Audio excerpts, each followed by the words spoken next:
За өдрийн төргийн бизнес сан подкастыг сонсогчдод бас үзэгчдэд бизнесмен редактор даваад ирж байна. За бизнес сан подкаст энэ дугаараар бид өнөөдөр өөрчлөлтийг удирдах манлайл гэдэг ийм ерөнхий сэдвийн дор ярих гэж байна. За тэгэхээр Азуур багш маань бол одоо манай бизнес эрхлэгчд бас мэдчихэж байгаатай бизнесийн хүлээний уулзалт маань бас оролцож ирсэн гол илтгэгчээр оролцож ирсэн замаа сэтгүүл дээр бас гарч ирсэн юм хүн.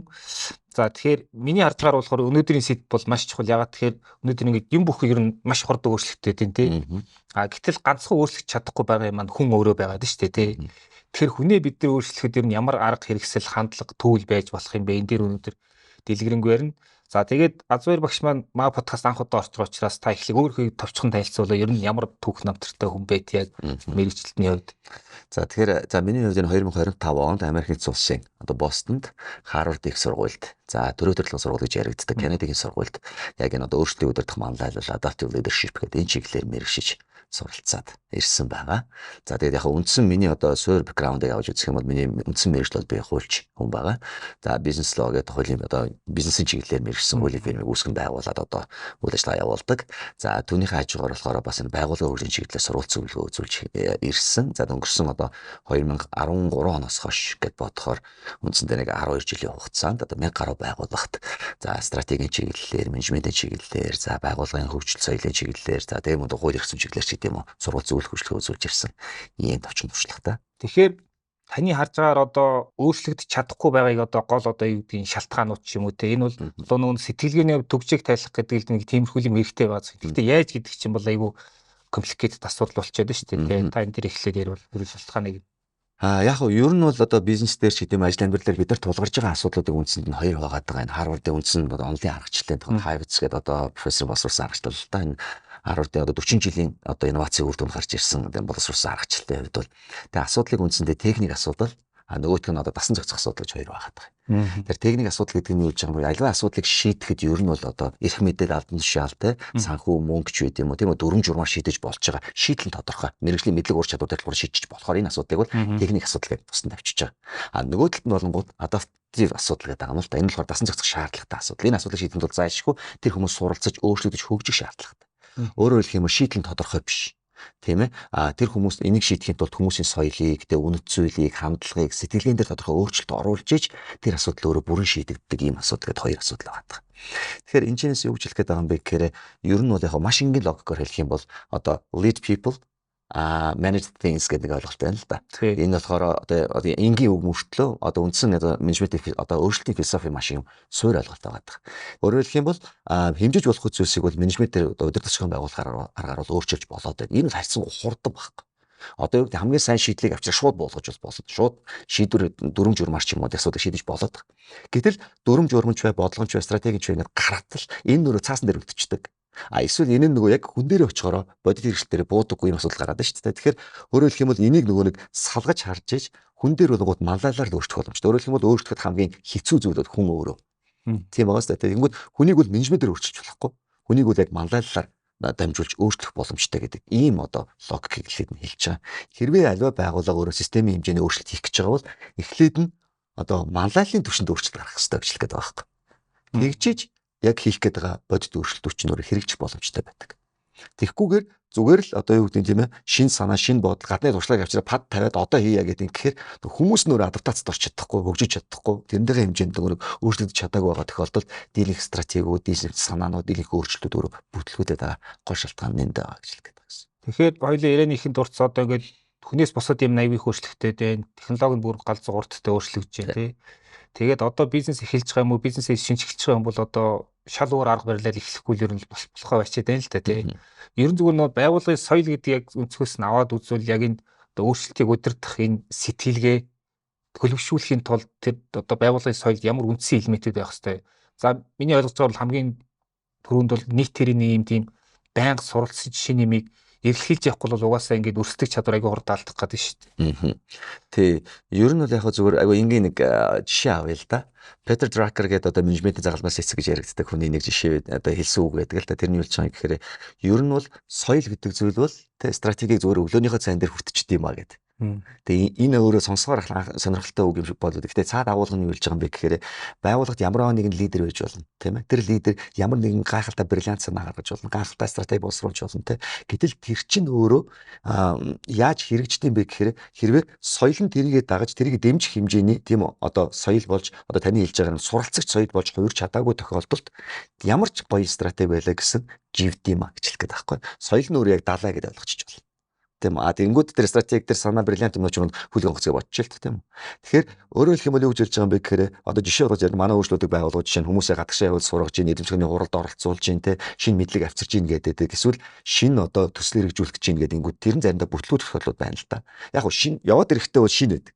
Тэгээ 2-7 хоногийн дараа буцаар хэвдэ орчдөг ч гэдэг юм уу те нэг юм өөрчлөгдөж чадахгүй байгаа шалтгаан нь өөрөө соёлын суурь одоо зүйл дээр өөрчлөлт хийгээд одоо энгийнээр хэлэх юм бол юу гэж хэлэх гээд нөхөр хүмүүсээ зүгээр л сургаад байдаг нэг талын урсгалтай байдлаар биш суралцж чаддаг соёлыг бий болгож хүмүүс өөрөө шин зүйлийг эрэлхийлж чаддаг тийм үү тулгарч байгаа асуудлаа өөрөө тодорхойлж чаддаг хоорондоо хэлэлцэж чаддаг нин үгүй зоригтойгоор үннээ хэлж чаддаг мөн үү те тэгээд тэр асуудал өөрөө байна гэдэг нь тэр асуудлынхаа нэг хэсэг нь өөрөө гэдгээ ойлгодог.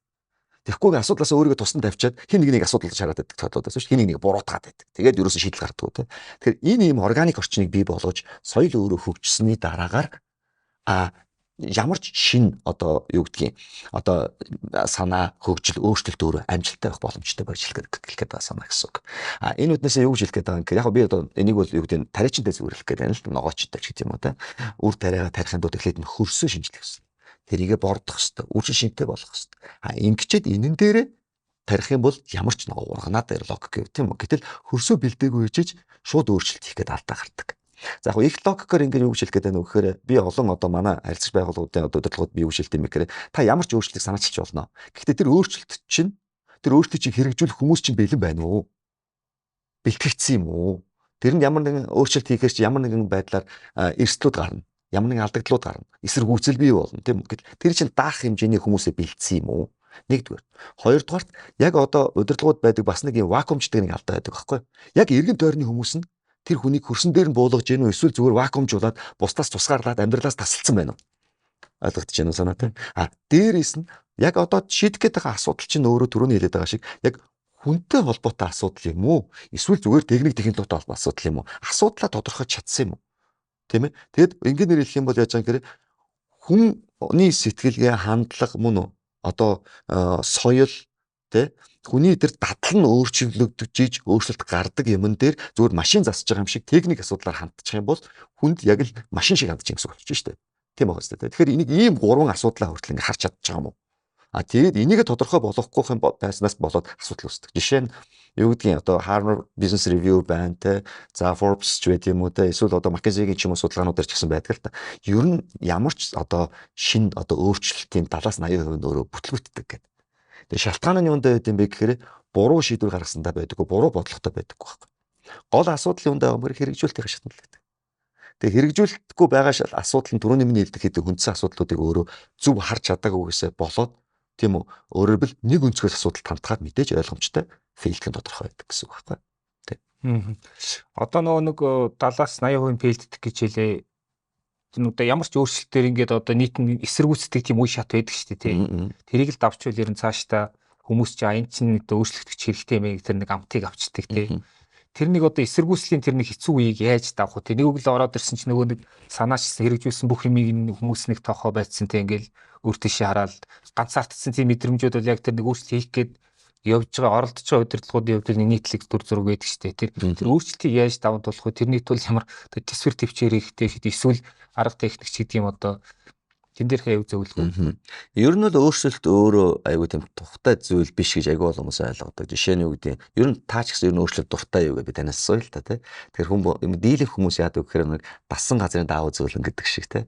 Тухтай байдалтай ороод тэгээ уламжлалт юмдаа дасцсан, хуучин юмдаа дасцсан байж байгаа. Тэгээд шинэ юм ороод ирэхээр ер нь одоо эсэргүүцэх асуудал их гардаг. Гэхдээ бүх хүн эсэргүүцэлт одоо дургуй мөнгөөр бас үгүй. Жишээ нь бодоод үзье л та. Хүн суулаагаар мөнгө хочиж тэрийг авдаггүй гэж байхгүй шүү дээ. Тийм үстэй. Эсвэл цалингийн чинь нэмья гэхэд тэрийг эсэргүүцэдэг хүмүүс байхгүй үстэй тий. Тэгэхээр юу хэлж байгаа юм бэ гэхээр тухайн эсэргүүцэл өөрөө нэг талаасаа зарим нэг хүмүүст юм жоохон тодорхой зүйлийг алдах шаардлага бий болдог. Гэхдээ бас нөгөө талдаа бенефит буюу үр ашиг бий болдог байхгүй. Тэр хүмүүст өөрөө ямар үр ашиг бий болох юм бэ гэдгийг ойлгуулж, өөрчлөгдөх шалтгааныг өөрсөнд нь бий болгож, хөрсийг бэлдэлгүйгээр шууд өөрчлөгдөх ёстой гэдэг ингээд ахаар нөгөөх нь би юу алдах гэж байгаа вэ гэдэг энэ өөрөө стресс дарамт болж явдаг байна. Тэгээ эсрэг үүсэл бий болж эхэлж байгаа гэсэн. Тэгээ сүүлдээ эсрэг үүслийг одоо тэр нөө өөрчлөлтийг санаачилж байгаа хүн өөрөө ганцаардаж эхэлж байгаа. Бүх юмыг өөрөө хийж байгаа юм шиг санаад өөрөөс нь бүх юм хамааралтай болж яваад тэгээд одоо юм хурдд орж байгаа. Энэ шалтгаан байгаад байгаа байхгүй. Тэр энэ ч үүднээсээ яагаад энэ өөрчлөлт гэдэг зүйл манлайлалтай холбогдоод байгаа гэдгийг би холбож яриа л та. Тэр нь юу гэж хэлэх гээд байгаа юм бэ гэхээр жишээ нь та бүхэн мэдэн шүү дээ одоо дэлхийн эдийн засгийн форум гэж болдог те Давосын чуулга уулзалтаар тэгээд болдог. Тэгээд энэ чуулга уулзалтаар дэлхийн бүх удирдах одоо ерөнхийлөгч нар те ерөнхий сайдууд, лидерүүд, бүр хаадууд очиж жилдээ нэг удаа уулздаг ийм одоо чуулга уулзна. Энэ уулзалтаар дэлхий дээр одоо 2020 онд магадгүй 25 онд 2030 онд яг ямар одоо скиллүүд, ур чадварууд хамгийн эрэлттэй байх юм бэ гэдгийг тодорхойлдог. Тэгвэл жишээ нь 2025 он тийм үү. Тэгэхээр 2025 онд хамгийн эрэлттэй байх одоо хамгийн топ 10 ур чадвар дотор жишээ нь ямар чадварууд илүү их төрж орж ирж байгаа юм бэ гингүүд одоо leadership, influence, the social influence гэсэн чадварыг зайлшгүй орж ирж байгаа байхгүй. Тэгээ яагаад ингэж байгаа юм бэ гэхээр одоо энэ AI тэг хиймэл оюун ухаан, дижиталчлал явж байна те. Энэ одоо магадгүй жишээ нь үе хоорондын шилжилтийн асуудал явагдаж байна тийм үү. Ийм олон өөрчлөлтүүд яваад эхлэхээр энэн дээр ингээд дасан зохицох чадвартай мөн үү зөв хариу үйлдэл үзүүлж чадах, дээрээс нь бусадтай эргээр нөлөөлж чадах энэ чадвар өөрөө маш чухал юм байна. Өөрөөр хэлэх юм бол ийм чадвар нөлөөлөх буюу манлайлах чадвар байхгүйгээр ямар ч өөрчлөлт хийхдэггүй юм байна гэдэг асуудал яригдчих. За нөгөө талаасаа бас дахиад нэг судалгаа яг сонирхолж ярьж байгаа. Тэр нь юу гэхээр McKinsey-гийн судалгаа байна л да. Байгууллагын одоо юу гэдэг манлайллыг илүү хөгжүүлж чадсан байвал гэхдээ энэ өөрөө 2.4 дахин өсдөг юм байна. А дээрээс нь нөгөө тодорхой стратеги хөгжүүлж штэ өөрчлөлт хийх гэж байгаа энэ өөрчлөлтөөр 3 дахин одоо үр дүнтэй явж байна ч гэдэм ийм одоо статистик тооцоонууд гарч ирсэн байхгүй. Тэгээ энэчнээс юу гэж хэлэх гээд байгаа юм гэхээр яг бид өөрөө дэлхийдээ нэг хэсэг мөн. Гэхдээ дэлхийн хөгжлийн араас нь юм уу хожигдож явахаас л тэгээд болж игэл зэрэгцэж болж игэл ойртож явах хэрэгтэй гэдэг үднээс авч үзэх юм бол манайд ч гэсэн энэ нөгөө саяны хэлж байгаа тодорхой өөрчлөлтийг гаргах гад хөрөнгө оруулагч нар гүйцэтгэх захирлуудын төвшөнд стратегийн төвшөнд ингээд өөрчлөлтүүдийг хийх гээд ингээд явах гэхээр тэр нь магадгүй амжилттай байх, оруулсан хөрөнгө оруулалт нь өгөөжтэй байх, хэрэгжүүлж байгаа өөрчлөлт стратегиуд нь амжилттай байх гол шалтгаан ч өөрөө бас яг энэ манлайлал гэдэг зүйлтэй холбогдоод байна. Гэхдээ манлайлал гэдгийг бол зүгээр уламжлалт ойлголтоор те хин нэг хүн мундаг байгаад бусдыгаа дагуулна гэдэг ойлголтууд дэлхийд дээр хоцрогдчиход байгаа байхгүй. Энийг тодорхой аргачлалын дагуу хөгжүүлээд тэгээд тухайн байгууллага тэр чигтээ өөрөө манлайлалын соёлтой болж ич өөрчлөлт өөрөө маш үр дүнтэй явд юм байна гэдэг энэ чих хандлага руу илүү явж байгаа гэж байна. Менежмент ба манлайлал гэдээ хоёлоо ярьж байна л да. Яг энэ хоёрыг бас нэг үзэгчтэй сануулад ялгаад өгчүүлтэй. Энэ яг одоо менежерээр нь яг мөн чанарын хувьд хийн, за манлайлагч хийн. Энэ хоёр ойлголтыг нэг ялгасаалгаад өгвөл тийм ээ. Бид нар чи манлайлалын 5 төв шинтер гэж ярьдаг л та. Тэгэхээр яг хоёр ойлголтыг гэж авч үзье. За нэгдүгээр би түрүү хэлсэн те lead people many things гэдэг те хүмүүсийг бол манлайлалаар л авч явдаг. А бусад нөөцүүдийг санхүүгийн нөөцийг, технологийн нөөцийг, мөнгөний нөөцийг ч юм уу энийг болонгууд яаж юм гэхээр одоо удирдлагаар авч явдаг гэж яриад бас менежментээр авч явдаг. Тэгэхээр хүнийг зөвхөн одоо энэ нөгөө түрүүн хэлсэн шүү дээ өөрчлөлтийн 90% өөрөө байна.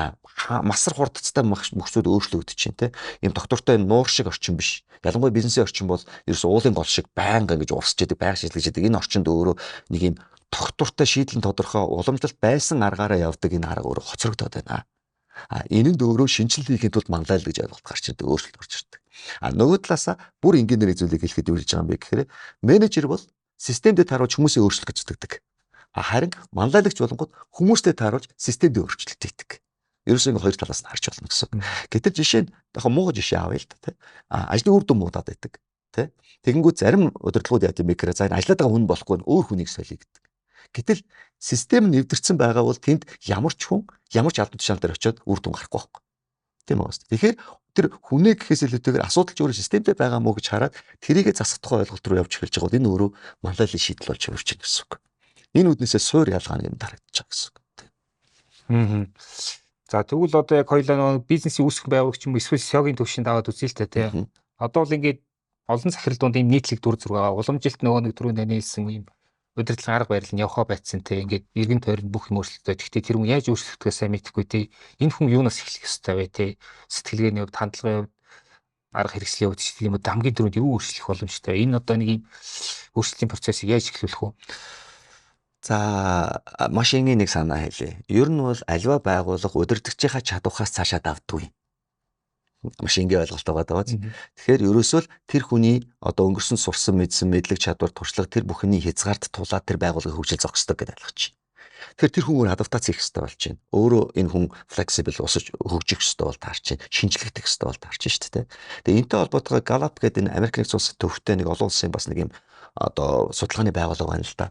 Тэгээ энэ байгууллага нэг юм судалгаа сонирхолтой судалгаа гаргасан. Тэгээ энэ 25 оны судалгаа маш шинэ судалгаа би ярьж байна л да. Энэ судалгаагаар яаж байгаа юм бэ? Сөрөг үр дүн гарч ийн гэж үзэж байна л да.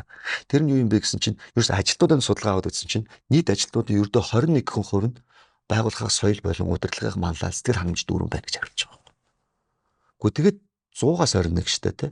Тэгээд зөрүүлээд тэгвэл 79% нь юу яаж байгаа юм бэ гэдэг асуулт яригдж штэ.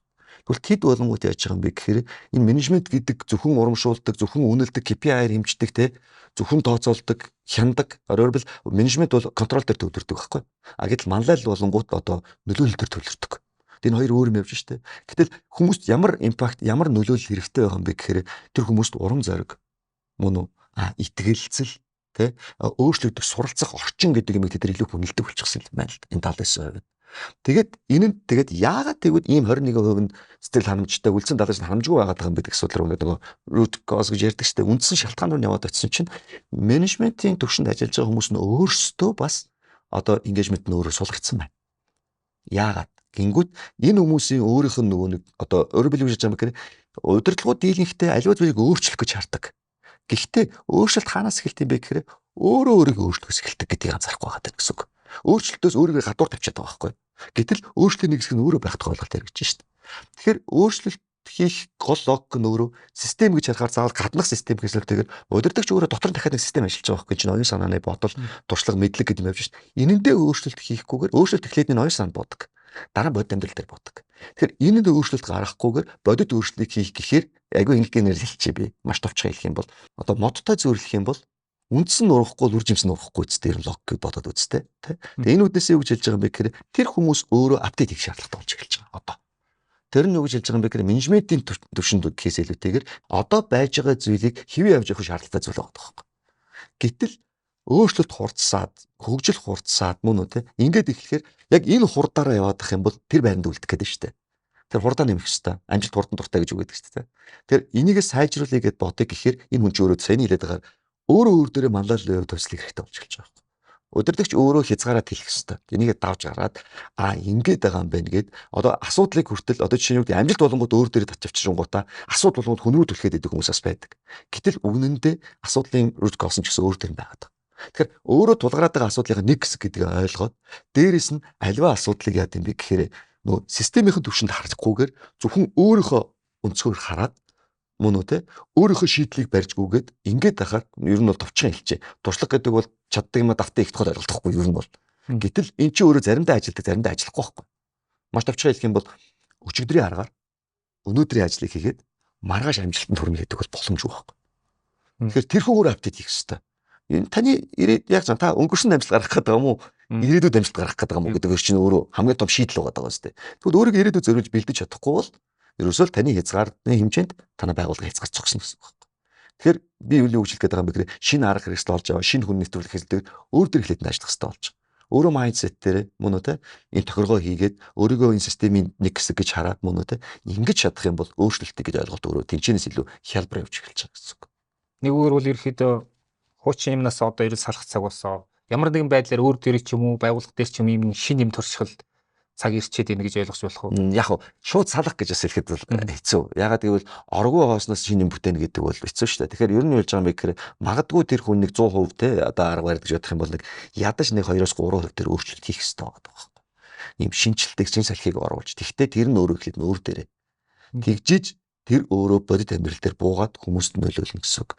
Ер нь логикоор юу гэж хэлдэм бэ гэхээр малал гэдэг ч гэсэн одоо бусдаас илүү байх мундаг байх гэсэлтэйгээр бусдаас шаардж байгаа зүйлийг өөрөөсөө шаардах тохиол ойлголт шүү дээ. Ер нь бол тийм ээ.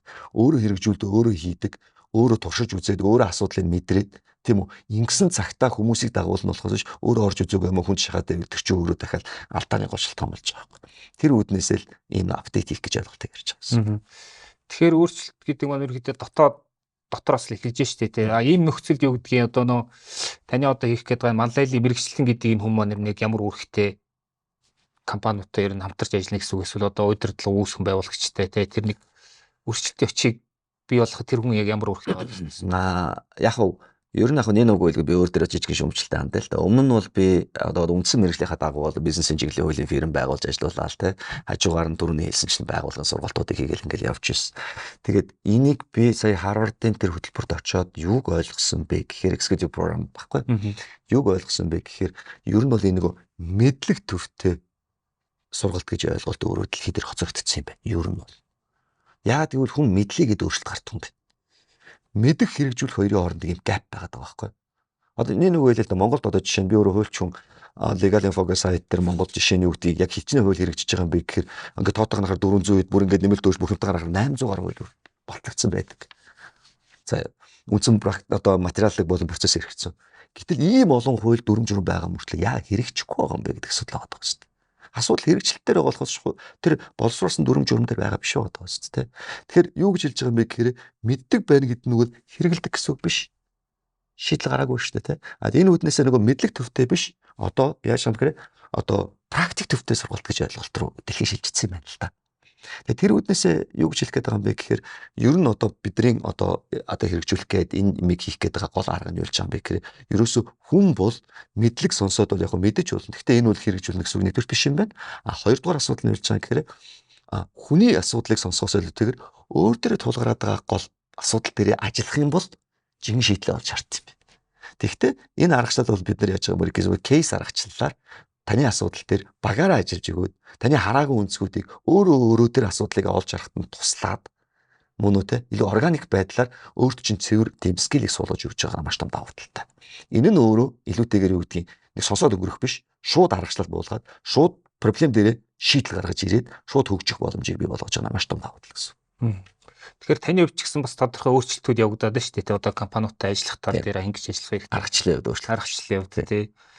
Тэгэхээр одоо ерөнхийдөө компаниуд одоо юу гэдгийг харуугаар илүү одоо ямар нэг тийм соёлын давталгоо компанид ажил эхлүүлэх хэрэгтэй болчиход соёлын давталгоо 2.0 гэдэг юм одоо юу гэдэг. Ер нь бол тийм гоё тодорхойлж юм тий. Тэгэхээр яг энийг одоо зүгээр нөгөө нэг менежментийн төвшөнд дахиад буулгаад аваад үзвэл миний харж байгаа нь сургалт төгжлийн процесс дээр ер нь айгүй тийм гоё акцент өгөөд энэ том шинжилгээд хэрэгтэй юмшил харагдаад байна тий. Тэгэхээр одоо SEO гэдэг юм уу эсвэл үүсгэн байгуулагч гэдэг юм уу хүний нөөцийнхөө захиралтай яг суужгаад бас нэг юм тодорхой стратеги боловсруулах хэрэгтэй шүү дээ одоо өөрчлөлтийг удирдахын тулд.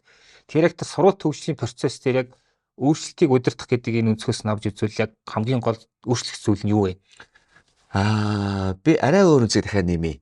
Та сая үл ярьж штэ C-level-ийн удирдлагууд, гүйцэтгэх төвчний удирдлагууд, санхүү удирдах байгаа захирлууд, хүний нөөц удирдах байгаа захирлууд, үйл ажиллагааны захирлууд, гүйц захирлууд гэдэг энэ удирдлагын төвчний хүмүүс ярьж штэ. Тэгвэл энэ хүмүүсийн төвшөнд бүр ингээ авч үзэх юм бол энэ одоо өөртөө удирдах малал гэж ойлголтоо өөрөө зөвхөн сургалт бас биш байгаа. Энэ юу авч ирж байгаа юм бэ? Стратегийн төвшөнд, бодлогын төвшөнд, засаглалын төвшөнд, төлөвлөлтийн төвшөнд очиж ирж байгаа. Яг жишээ болгоод ярил л та. Жишээ нь ингээд байгууллага гिचнээ стратеги концепц гаргаж болно. Гэтэл дөрөвний хэлдгээр ийм нөгөө амьдрал дээр хэрэгжихгүй байдаг. Цаасан дээр үлдчихдэг. Одоо бодит хэрэгжилтийн хоцрогдол гэж хэлээд байгаа юм л та. Амар гоё цаас нь ийм одоо цаасын стратеги гэж нэрлэдэг байгаа юм бүр заяа. Ийм ойлголтууд гарч байна. Гоё бодлого төлөвлөлт гаргаад ирдэг. Гэтэл тэр нь амьдрал дээр хэрэгжихгүй байгаад идэг.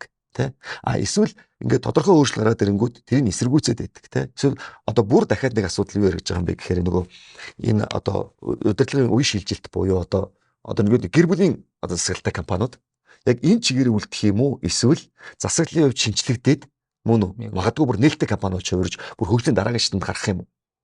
Одоо логик нь бол төвшөндөө мундаг байх юм уу? Төвшин ахаад тоглох юм уу гэдэг хоёр ойлголт гарч эхэлж байгаа сте те. Энэ асуудлууд дээр яг одоо энэ одоо маллалын өөрчлөлтийн асуудал яригдчих эхэлж байгаа гэсэн үг. Тэгээ энэ үүднээсээ энэ ойлголтыг яг удирдлагын төвшөнд тийм ээ одоо ингээд юу гэдгийг одоо зүгээр яг нийт одоо ажилтнуудын төвшин сургалт бол нэг өөр тийм мэдлэг чадвар дээр тулгуурлаж болно. Харин удирдлагын төвшин сургалт бол илүү агуулга дээр төвлөрөөд илүү яг одоо майндсет сэтгэлгэн дээр төвлөрөөд дээрээс нь бүр аргачлал дээр төвлөрөөд ингэж хийж энд одоо юу яригдж байна вэ гэхээр өөрчлөлтийн одоо төв нь энд ажиллаж эхэлж байна гэсэн үг. Ингээд дагаад одоо маш энгийн нэрлэх юм бол нөгөө шатыг дээрээс нь шүрддэг гэж байдаг шүү дээ. Та доороос шүрдээд байвал хэдэн удаа шүрдэх вэ? Дээрээс нь системтэйгээр шүрдэж болж байгаа шүү дээ. Тэрнтэй адилхан юу гэж хэлж байгаа юм гэхээр сургалт мургалт гэдэг ойлголт өөрөө хүмүүсээ сургах гэхээс илүүтэйгээр суралцагч байгууллага болж хувирах ийм нөгөө соёлын шилжилт хийхин тулд тодорхой урт хугацаанд ажиллаад мөн үү одоо байгууллагын хурдыг мөн өөрчлөгдөх чадварыг ингээд сайжруулж ингэж хийж одоо яг байгууллагын өөр үр дүн бодтой гардаг ийм шилжилт рүү ирж байгаа гэсэн үг. За тэгэхээр ингээд тодорхой өөрчлөлтийг хий гэсэн ийм хүсэл эрмэлзэлтэй болцсон газрууд ер нь яг одоо тантай бас яаж хамтарч ажиллаж болох юм та хэдэнд яаж туслах юм хамгийн гол нь тэр процессыг тантай хамтарсан тохиолдолд бас яаж эхлэх юм те энэ тал дээр жоохон тодруулж яриул те. Ер нь бол хамгийн нэгдүгээрт өөрчлөлтөх шаардлагатай гэдэг хүсэл зориг нь хамгийн дөрөв бий болсон байх хэрэгтэй тий. Тухайн байгууллага үнэхээр бид энд өөрчлөлт гаргах хэрэгтэй, дараагийн шатнд орох хэрэгтэй гэдэг ийм нөгөө чин хүсэл эрмэлзэл нэгдүгээрт одоо удирдлагын түвшинд бий болох хэрэгцээ тодорхой болсон байх хэрэгтэй тий.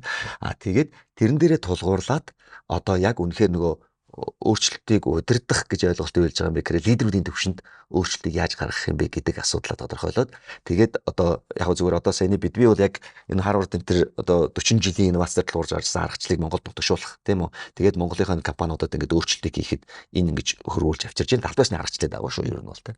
Тэгээ энэ үүднээсээ эхлээд нь ойлголтууд өгөгддөг одоо юу гэдгийг ер нь үндсэн ойлголтууд аавна шүү дээ. Энэ яагаад ямар учиртай наацхан дөрөв таны хэлдгээр малал гэж юу вэ гэж асуугаар энэ өөр эрх мэдлээс ямар ялгаатай тий.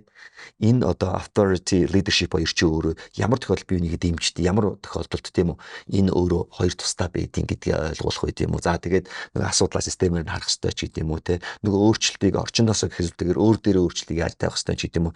Энэ ойлголтууд авах хэрэгтэй сургалтууд явж хагаад тэгээд энийг юм тодорхой бүр бид нар улирлаар энэ хөтөлбөр хэрэгждэг. Энэ яагаад гэж байгаа юм гэхээр энэ соёл өөрөө маш урт хугацаанд бий болдог байхгүй. Энэ чинь өөрөө инженеэр зөвлөх юм бол компьютертэй зөвлөх юм бол юу гэдэм бэ? Hardware software гэдэг хоёр юм байна шүү дээ, тий. Тэгвэл hardware гэдэг нь бол бусад тоног төхөөрөмжөд байгаа, software нь хүмүүсийн соёл нь үстэй, тий. Гэтэл энэ чинь өөрөө байгууллага бий болсноос хойш өнөөдрийн хүртэл хугацаанд бий болсон байдаг байхгүй.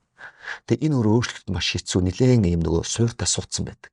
Тэгэхээр энийг өөрчлөхийн тулд дор хаяж нэг үйлрэл магадгүй хоёр үйлрэлийн төвшөнд хамтарч ажиллаж ийж тэр хүмүүс өөрсдөө хүнээр хилүүлдэг биш өөрсдөө тэр одоо өөрчлөлтийг удирдах шинэ аргачлалд суралцах сэтгэлгээ нь хүний энд сууна гэсэн үг. Тэгээд хоорондоо ярилцсан маш товчхон хэлэх юм бол бүх асуултын хариултыг удирдлагаасаа хүлээдэг энэ хоцрогдсон арга барилаас сална гэсэн үг. Юу гэж хэлж байгаа юм бэ гэхээр энэ шийдвэр хэрэгжүүлэлт хоёр тусдаа байхаар дандаа асуудал гардаг байхгүй. Тэгээд дандаа бие бинийг үгүйсгэн. Тэр шийдэл чинь алдаатай болонгууд яагаад гэхээр хэрэгжүүлсэн хүмүүс удирдлага буруу шийдвэр гаргасан л гин. Гэтэл удирдлага болохоор нөгөө шийдэл чинь алдаатай байнгут гүйцэтгэл буруу хийсэн л гин. Тэгээд хаана агцгаа ойлгогдож байгаа. Тэгэхээр энэ хоёрыг хүртэл ойртуулах хэрэгтэй болно, тийм ээ. Тэгээд хүмүүсээс сонсдог, үннээ хэлдэг гэдэг байгаа штэ болно, тийм. Энэ нөгөө суралцах юм орчны бий болох энэ гэдэг ийм одоо юм цогц ойлголтууд байгаа л та. Эдгээр нийлжиж тодорхой үр дүн гарч байгаа. Тэгээд байгууллагын одоо тэр майндсетэд байгууллагын соёлын код гэж хэлээ л да, тийм. Энэ тодорхой өөрчлөлтүүд ингээ гараад ирэхээр тэртээ тэргүү тэр хүмүүс удирдлага өөрөө ямар загвараар сэтгэн байгууллагын соёл тэр загвараар сэтгэдэг гэсэн үг. Бид байгууллагын соёл гэхээр нэг том одоо корпорацийн соёл гэж яриад байдаг. Гэтэл үгүй дотроо дэд соёлууд байдаг байхгүй. Энэ нь жишээ нь санхүүгийн албаны өөрөө дэд соёлтой, маркетингийн нэг дэд соёлтой, тийм үү? Үйл ажиллагааны албаны гэсэн дэд соёлтой байна. Тэгэхээр дэд соёлууд хүртэл хоорондоо ойлголцох хэрэгтэй болно ч гэх юм уу. Тэгээ хаанаа байгаа даа гэдгээ харж хүмүүс өөрөө маш товчноор хэлэх юм бол хүмүүс ер нь бол өөрөө асуудлынхаа нэг хэсэг нь гэдгээ ойлгосны дараа шийдлийнхаа нэг хэсэг болж хувирдаг байхгүй. Тэгэхгүйгээр бүх асуудлыг хүн рүү түлхчээд танаас болоод байгаа чамаас болоод байгаа гэдэг тохиолдолд шийдэл гарахгүй асуудал гарахгүй. За тэгэхээр подкастын төгсгөлд бас нэг одоо дүгнэлт хиймээр л да. Миний харж байгаа бол одоо удирдлага болон ажилтнуудын хоорондох харилцаан дээр нэлээд их өөрчлөлт одоо зарим тохиолдолд 180 гэсэн тийм өөрчлөлтүүд хэрэгтэй болоод байна шүү дээ.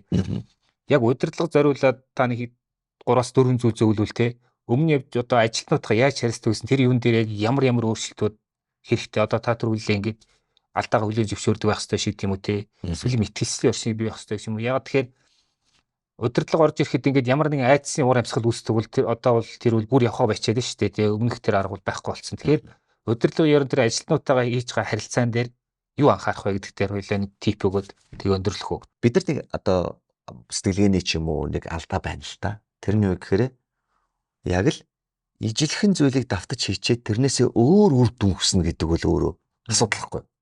Тийм биз дээ. Та бодоод үзтээ. Яг өчигдрийнхөө аргаар өнөөдөр имийг хийчээд өөр юм хүсээд байвал энэ төрөг гарцсан өөрөө энэ логикийн алдаа байгаа шүү дээ. Тэгэхээр юу гэж хэлж байгаа юм бэ гэхээр тэхийн тулд аргачлалаа өөрчлөх шаардлагатай болж байгаа. Ер нь бол. Тэгэхээр энд юу хэлж байгаа гэхээр хүнийг өөрчлөх гэдэг юм биш. Тийм үү? Бусад нөөцүүдийг ч өөрчлөх гэдэг юм биш. Зүгээр л ажиллаж байгаа аргачлалаа өөрчлөх тухай асуудал яригдсан. Энэ тэгээд яагаад ийм аргачлалаа өөрчлөх шаардлагатай болоод байгаа юм гэхээр одоо сүүлийн үед бид нар millennials болон одоо Gen Z-ийн хоорондын нэг ийм одоо үе хоорондын зөрчлийн асуудлыг ярьдаг болчиход байна тий. Тэгээ энэ хүмүүс ч өөр ажил дээр өөрөөр хандаад байна. Энэ хүн болохгүй байх бүтэхгүй одоогийн хүүхдүүд болохоо болчих гэдэг үгийг одоо ээж аав эмээ өвөө өдөртөө зөндөө хэлдэг. Гэтэл одоогийн хүүхдүүд болохоо болчиход байгаа юм уу эсвэл таны арга барил хоцрогчод байгаа юм уу гэдэг дээр л хамгийн түрүү анхаарах хэрэгтэй болж байгаа байхгүй. Юу нь бол. Тэгээд түрүүний миний хэлдгээр ер нь бол менежмент дээр менежерийн сэтгэлгэн дээр тулгуурлаад хүмүүсээ системдээ тааруулж өөрчлөхөд зүтгээд байвал энэ мөнхийн дайн шийдэл хийж олдохгүй. Та өөрийгөө ч зовн хүмүүсээ ч зовоож байгаа. Гэтэл эсвэргээрээ манлайлалын сэтгэлгээгээр хандах буюу хүмүүстэй тойруулж тааруулж системээ өөрчлөх ийм чадвартай болж эхлэх юм бол энэ хүнд одоо өөрчлөлтүүд гарч эхэлдэг.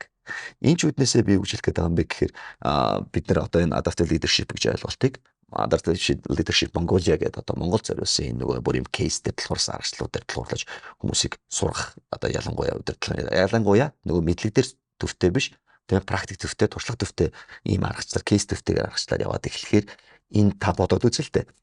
Ерөөсөө суралцах хамгийн сайн арга бол яа гэм бэ гэхээр өөрийн чинь яг ижилхэн асуудалтай хүмүүстэй мэдлэгээ шеэрлэх байхгүй. Одоо олон өнцгөөс харах байхгүй.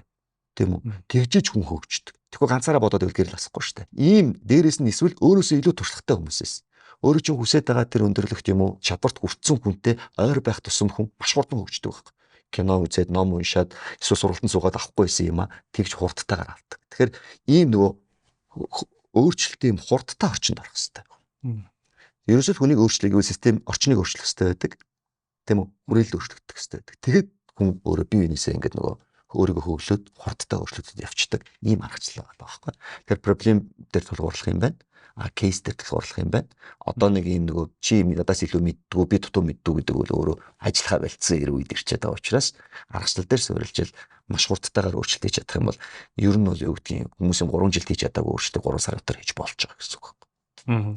Тэгэхээр бол ингээд өөрчлөлтийг хүсээд байгаа ч гэсэн ингээд тодорхой гацаанд орцсон удирдлага бол хамгийн ихэнд бол тэр орчноо өөрчлөөд илүү тэр нэг одоо танилын үрээч гэх юм уу те тэр нэг мэдлэг олж авах орчноо илүү баялаг болгочвол ерөнхийдөө ингээд тэндээс энэ сэжим үсээд өөрөөс нь гарц харагдаад явах бол тэгж ойлгож болох тийм ээ гэж байна. За баярлалаа. За ингээд өнөөдрийн подкаст ингээд өндөрлөе гэж явж байгаа. Та тэгээд айгүй нэг чухал point хэллээ баг подкастын гарчиг болох ус тэрний үгээр одоо өчигдрийн арга барилаар өнөөдөр ажиллаад маргааш амжилтыг бүтээхгүй те. Яг ингээд нэг өөрчлөлтийн тэр нэг зэг мөчлөг гарч ирэнгүүт тэр зөвхөн одоо ашигт ажиллагаа биш инновацээр тэр үед бий болдог те. Тэгээд хизээч нэг хүнээр нэг удирдлагаар бизнесийг хязгаарлаж болохгүй тэр бизнес бол ингээд шин санаа, шин мэдлэг, шин хүмүүс, шин юмнэл ерөөхдөө юм одоо юу гэдгийг урсгал байх хэрэгтэй те. Тэр цагт бол тэгээд бизнес бол ингээд зөвхөн нэг хүнээр хязгаарлахдаггүй хөгждөг гэсэн юм санаа гэлээ. За ингээд танд баярлалаа. Манай подкастад одоо манлайлийн мэрэгчлээ гэж хэлчихээ даа тийм ээ. Аз хоёр оролцлоо. Ингээд бизнесийн подкастын сонсогч үзэгч тавх манай YouTube channel-ыг дагаарай. Лайк, share, комментээр биднийг дэмжээрэй гэж хүсэх байна. Ингээд дараагийн дугаараар уулзъя тийм ээ. За баярлалаа.